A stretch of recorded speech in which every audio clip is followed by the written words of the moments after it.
Hi everyone! Welcome back sa aking channel. So, okay guys, let's talk about breakups. Lahat ng paghihiwalay ay masakit, hindi ba? Aminin man natin o hindi, lahat pinagdaanan natin yan.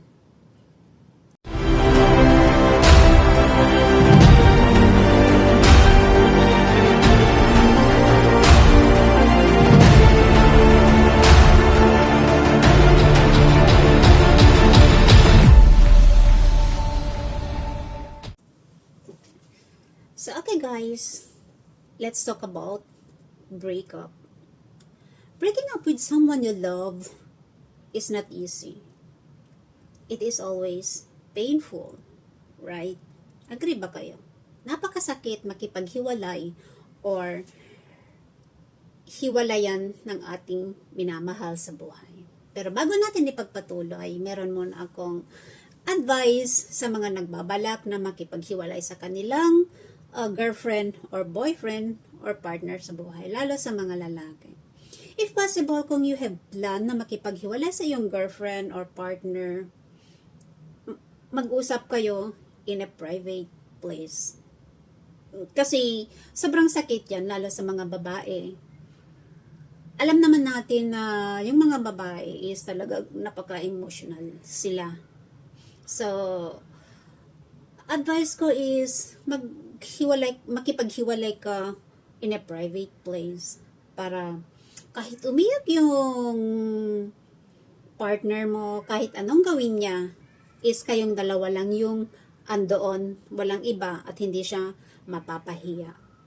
Huwag kang makipaghiwalay sa yung partner in a public place. Do it in a private place. Pag-usap kayo, makipaghiwalay ka sa kanya ng maayos sa isang pribadong lugar. Let's say sa bahay ninyo or yung dalawa lang yung andoon.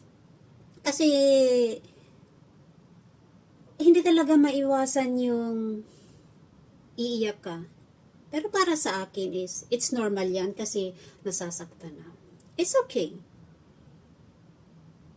It's okay to cry. For me, it's okay to cry. You cry, you scream.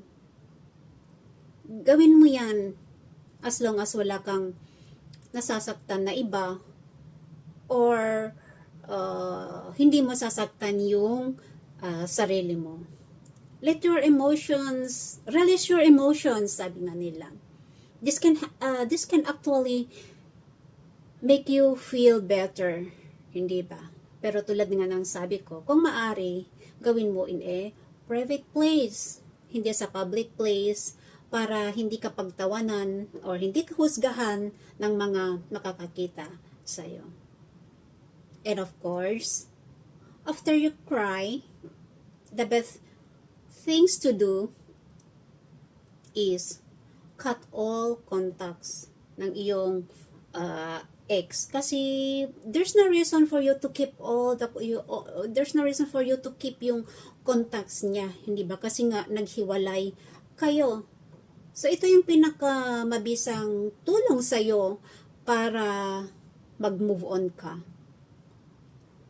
You need to maintain distance and don't text or call your ex. Cutting all ties for good when the relationship is over puts you in a quicker path to healing, hindi ba? And one thing more is, kung if possible, is go for a digital detox. Yung sa mga social media, kung maaari, kahit masakit, kahit ayaw mo, isipin mo yung iyong sarili. Isipin mo yung well-being mo. So, kailangan na habang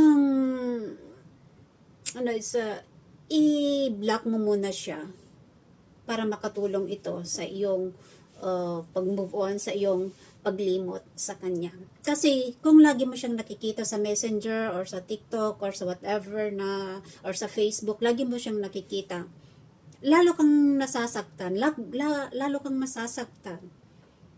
At ikaw yung kawawa. Paano ka makapag-move on kung ganon? In short, huwag mong i-stalk ang iyong ex. Ang isipin mo is yung sarili. Kasi paano pag halimbawa hindi mo siya blinak, lagi mo siyang chinecheck araw-araw. Tapos siya makita mo na masaya. Tapos ikaw nasasaktan pa rin. Eh sinong kawawa? Ikaw, hindi ba? So much better na wag mo siyang laging chinecheck. Much better, i-block mo siya. And sa mga old text niya sa'yo, wag mo nang balik-balikan yan. I-delete mo na rin yan for good. Para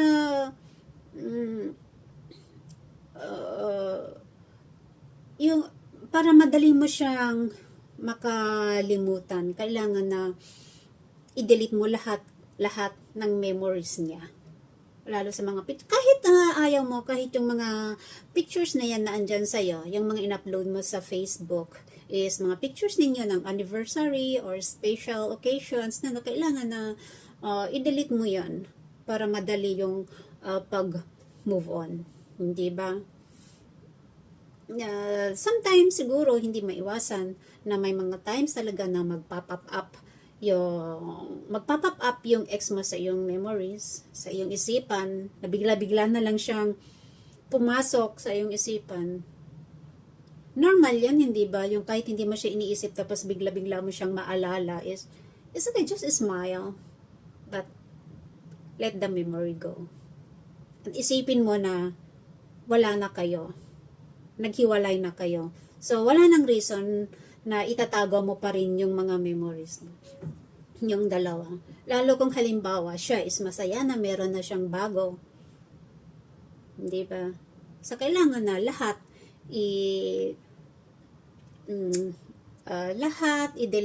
i-delete mo. You must have to accept that it is over. And stay away from your ex. Try to analyze the situations objectively, even if your ex will, even if you don't agree to the breakups, hindi ba?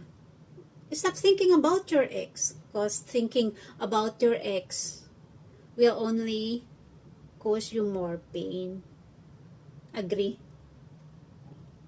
It may take some time for you to catch up with reality, but you must have to accept that the relationship is over. Ang pinaka-importante doon para maka-move on ka is acceptance. Diba?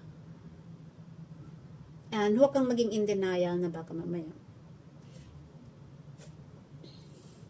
Huwag kang maging obsessed sa relationship ninyo. Huwag mong sasaktan sarili mo emotionally. Okay, so accept and move on. And always pay attention to your thoughts as you move forward in life. Okay? And isipin mo na lang na yung ex mo is, yun yung pinaka magandang chapter sa iyong buhay. Kaso nga lang, it ended. Hindi nagkaroon ng magandang ending. Hindi kayo ikinasal or hindi talaga kayo yung nakatuluyan. Pero isipin mo na lang na yan na yung isang part ng yung buhay. But of course, you must have to let it go. And siguro, isipin mo na kaya kayo siguro naghiwalay ng iyong ex is kasi meron someone is better na para sa'yo. May darating na mas better na talagang iyon ay para sa'yo. And kahit hiniwalayan ka, kahit naghiwalay kayo ng isang taong pinakamamahal mo sa buhay, huwag mong sasaktan ang iyong sarili. Isipin mo na, life is so precious. Diba? And, of course, Don't try to escape your feelings. Yun nga, tanggapin mo. Face them. And declutter your soul. Sabi nga nila, di ba? Time heals. Pag dumating yung time na talagang nakapag-move on ka na, then congratulate mo yung sarili.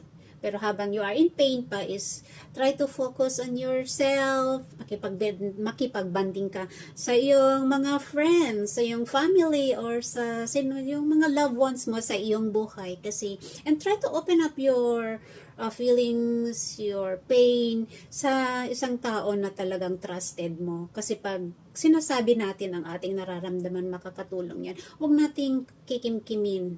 Mas maganda na ilabas natin para at least gagaan ang ating nararamdaman. So, yun. Always focus on yourself. Makipagbanding ka. Gawin mo yung mga bagay-bagay na hindi mo nagawa nung kayo pa ng iyong partner. I-treat mo yung iyong sarili, magpa-spa ka, lalo sa ating mga babae, ayun, magpaganda ka. O hindi porket hiniwalayan ka ng iyong boyfriend is magiging losyang ka na kailangan na bumangon ka, magpaganda ka, and then magpakasaya ka. Malay mo, pag makita niya na maganda ka, maganda yung aura mo, baka manghinayang na hiniwalayan ka. Pero of course, pag bumalik pa siya sa'yo, huwag mo nang tanggapin, kasi baka mamaya, hiwalayan ka ulit sa pangalawang pagkakataon. Kasi kung ginawa niyang hiwalayan ka sa unang beses, baka hiwalayan ka ulit ng pangalawang beses. Hayaan mo siyang maglaway siya sa'yo. So, girls, pag hiniwalayan kayo ng iyong boyfriend, okay lang. Umiyak ka. Okay lang yan. Ilabas mo lahat ng sama ng iyong loob. Okay lang yan. Pero pagkatapos mong umiyak, huwag mong hayaan na hanggang doon ka na lang. Kailangang bumangon ka, tulungan mo iyong sarili. Tanggapin mo na tapos na ang iyong relasyon. And then, move on. Love yourself more, diba sabi nila. Isipin mo, hindi lang siya yung lalaki. Marami pa, hindi ba? So, cheer up, girls, sa mga hiniwalayan ng kanilang partner. Thank you guys for watching. Bye!